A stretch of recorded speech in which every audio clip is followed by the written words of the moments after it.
हाय, hello, नमस्कार, अस्सलाम वालेकुम।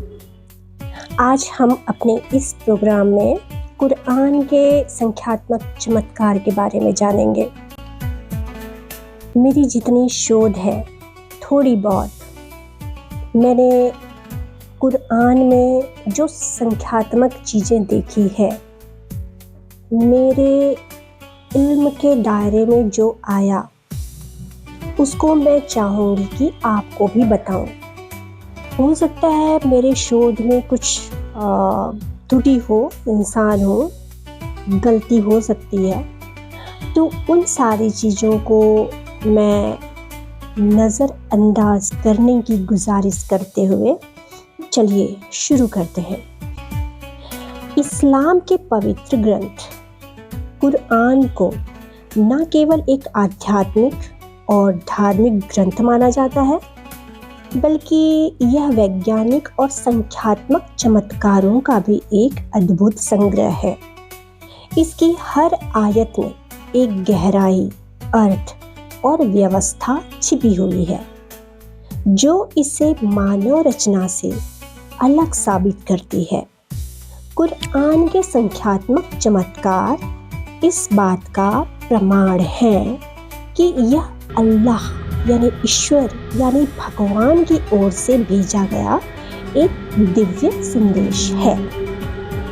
कुरान में कई शब्द ऐसे हैं जिनका उपयोग संतुलित है और विचारपूर्ण तरीके से किया गया है। जैसे उदाहरण के तौर पर हम पहला शब्द चुनते हैं दुनिया, और दूसरा शब्द चुनते हैं आखिरत। दुनिया का मतलब दुनिया ही है और आखिरत का मतलब परलोक।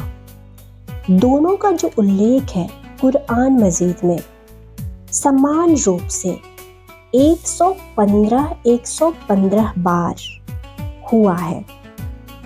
दूसरा शब्द है मलाइका। मलाइका का मतलब होता है फरिश्ते, और शैतान। इन दोनों का उल्लेख 88 बार हुआ है। जीवन यानी हयात और मृत्यु यानी कि मौत, इनका उल्लेख भी 145 बार रिपीट हुआ है। पुरुष, जिसको रजुल अरबी में, और स्त्री मरआत, दोनों का उल्लेख 24 बार हुआ है। यह समानता और संतुलन दिखाता है कि कुरान का हर शब्द एक विशेष उद्देश्य के साथ रखा गया है। कुरान में दिन यानी कि अरबी में यौम शब्द 365 बार आया है, जो एक वर्ष के दिनों की संख्या के बराबर है। यह स्पष्ट संकेत देता है कि यह ग्रंथ प्रकृति और सृष्टि की वास्तविकताओं के साथ पूरी तरह तालमेल रखता है। क्या आपको नहीं लगता? जैसे कि और एक उदाहरण देते हैं हम। सप्ताह में कितने दिन होते हैं? 7। सप्ताह के 7 दिनों का विचार भी कुरान में मौजूद है। यौम शब्द के अलग अलग संदर्भों को जोड़ने पर कुल संख्या 7 ही होती है। पानी और भूमि का संतुलन इसमें देखने को मिलता है। जैसे कि उदाहरण के लिए हम बताएं, कुरान में पानी यानी माँ शब्द का उल्लेख 32 बार हुआ है, जबकि भूमि यानी बर्र का उल्लेख 13 बार हुआ है। अगर इन दोनों का अनुपात निकालें तो यह 71.11% और 28.89% आता है, जो हमारे पृथ्वी पर पानी और भूमि के वास्तविक अनुपात के बिल्कुल करीब है। तो है ना चमत्कार वाली बात? और आगे अभी और बताना है मुझे। तो हमारा अगला 5वां टॉपिक है मानव भ्रूण का विकास। यानी कि इसके बारे में ये है कि कुरान ने 1400 साल पहले ही यह बता दिया था कि मानव भ्रूण विभिन्न चरणों में विकसित होता है। सूरह अल मोमिनून 23 अध्याय 12 से 14 में इसका वर्णन है और वैज्ञानिक रूप से सटीक है, जिसे आधुनिक विज्ञान ने केवल हाल के वर्षों में खोजा। कुरान के अध्यायों, जिसको सूरह कहा जाता है, अध्यायों और आयतों में भी गणितीय संरचना देखी जाती है। उदाहरण के लिए कुरान में कुल 114 सूरह हैं, जो 19 एक विशेष संख्या है 19 से पूरी तरह विभाज्य है।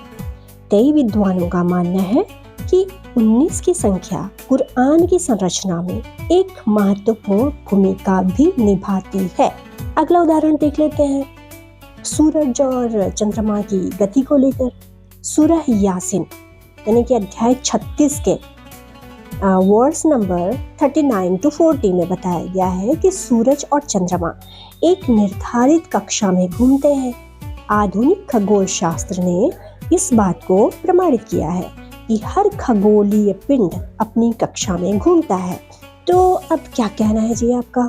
आप कितनी मेरी बातों से सहमत हो पाए, नहीं हो पाए, मुझे नहीं पता, लेकिन कुरान के ये संख्यात्मक चमत्कार इस बात का संकेत है कि यह मानव ज्ञान से परे एक दिव्य रचना है। यह न केवल आध्यात्मिक मार्गदर्शन प्रदान करता है, बल्कि विज्ञान और गणित में भी गहन अंतर्दृष्टि देता है। कुरान का यह पहलू हर पढ़ने वाले को सोचने और इसके संदेश को गहराई से समझने के लिए प्रेरित भी करता है। क्या वे कुरान पर विचार नहीं करते? यदि यह अल्लाह के अलावा किसी और का होता तो इसमें बहुत सा विरोधाभास पाते। तो कैसा लगा जी आपको हमारा ये कार्यक्रम? कमेंट बॉक्स में जरूर बताइएगा, भूलिएगा नहीं।